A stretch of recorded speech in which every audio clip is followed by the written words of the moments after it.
দিলাম, একে 4, একে 8। দেখো যাদের সমস্যা আছে সোজা নিয়ম শেখাচ্ছি আমি, ঠিক আছে? এর আগে আরেকটা নিয়ম শিখেছিলাম, যার যেটা সুবিধা মনে হবে তোমরা সেই নিয়মে করবে। অঙ্ক সঠিক হলে হলো, বোঝা গেছে? দেখো 3টে ভগ্নাংশ আছে, 3টে ভগ্নাংশ কিন্তু আমাদের কোন ভগ্নাংশ এগুলো? হ্যাঁ, প্রকৃত ভগ্নাংশ। উপরটা হচ্ছে আমাদের লব, নিচেরটা হচ্ছে আমাদের হর। 1 এর 4, 1 এর 8, 1 এর 16। এই তিনটার মধ্যে হচ্ছে এই তিনটা থেকে ছোট, এই তিনটাকে ছোট থেকে বড় সাজাতে হবে, ঠিক আছে? ছোট থেকে বড় সাজাতে হবে। সোজা নিয়মে শেখাচ্ছি। আমরা কি করব? প্রথমে লসাগু করব। আমরা প্রথমে কি করব? লসাগু করব। হরগুলোর আমরা লসাগু করি। 4, 8, 16। কত দিয়ে যাবে লসাগু? 2। এই 2 যাবে না? প্রথমে আমরা ছোট দিয়ে করব। হ্যাঁ, 4 দিয়ে যাবে।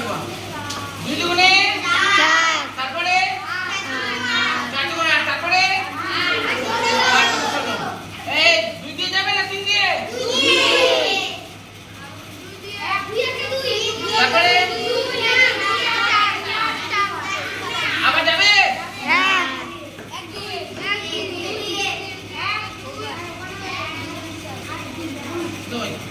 তাহলে এবার করি লসাগু।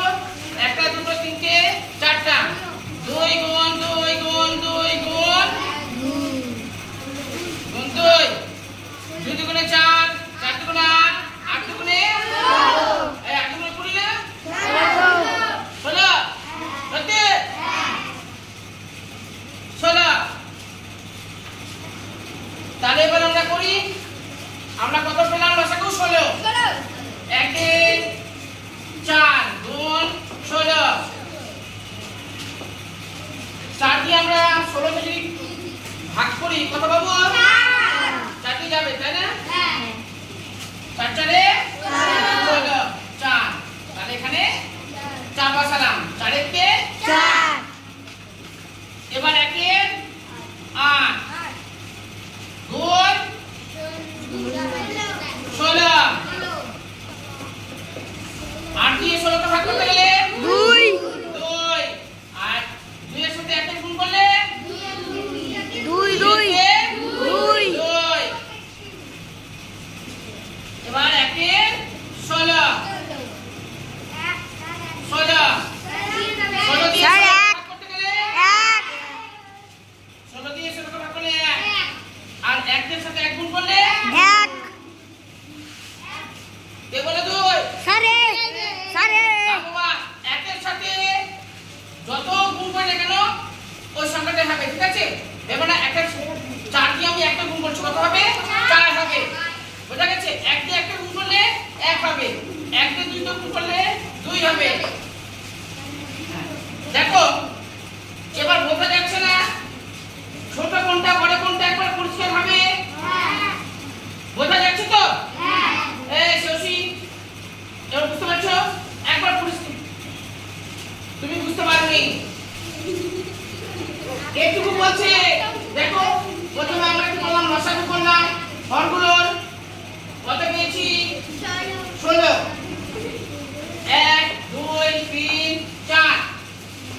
1 2 3 4। 2 দুগুণে 4, 4 দুগুণে 8, 8 দুগুণে 16। 16 বসিয়েছি। লসাগু কত পেয়েছি আমরা? 16। 1 এর 4 ছিল, 1 এর 4 লিখলাম, গুণ চিহ্ন দিলাম। লসাগু পেয়েছিলাম আমরা 16, এই 16 লিখলাম। এই 4 দিয়ে আমরা 16 কে ভাগ করলাম। 4 4 এ 16, 4 পেয়েছি। 4 এর কে 4। উপরে 4 থাকে আর যদি থাকে যেটা ভাগ করে পাবো না কেন তার সঙ্গে আমরা 1 এর গুণ করব। এখানে 1 আছে বলে 1 এর সাথে গুণ করলাম। এখানে 2 থাকলে 2 এর সাথে গুণ করতাম। 3 থাকলে 3 এর সাথে গুণ করতাম। বোঝা গেছে?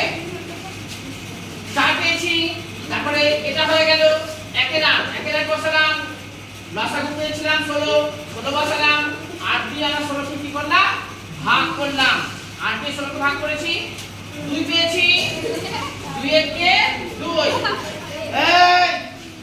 এখানে যদি 1 এর পরিবর্তে 2 বা 3 থাকতো তাহলে আমরা 3 দুগুণে 6 বসাতাম। এখানে কত আছে?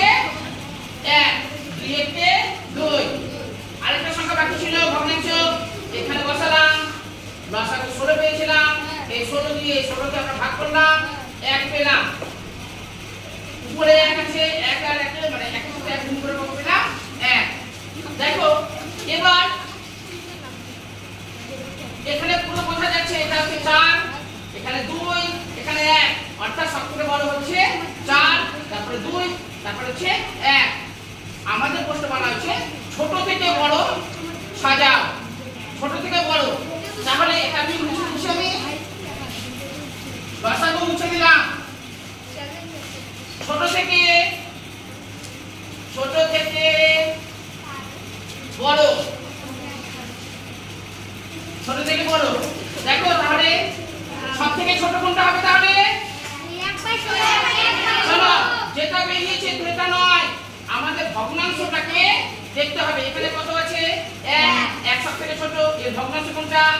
1 এ 16।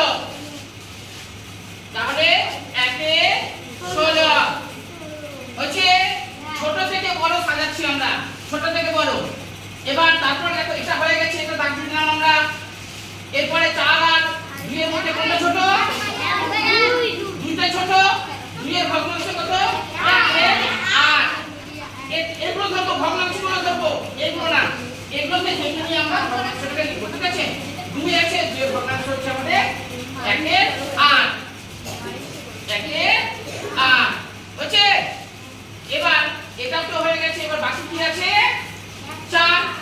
4 এর ভগ্নাংশ কত? 1 এর 4। অর্থাৎ 1 এর 4 হচ্ছে সবথেকে বড়। তারপরে হচ্ছে বড় হচ্ছে 1 এর 8, আর সবথেকে ছোট হচ্ছে 1 এর 16। অর্থাৎ ছোট থেকে বড় সাজাতে বলেছে বলে আমরা 1 এর 16 আগে লিখেছি ভগ্নাংশটাকে, 1 এর 8, তারপরে 1 এর 4। কারো বুঝতে অসুবিধা?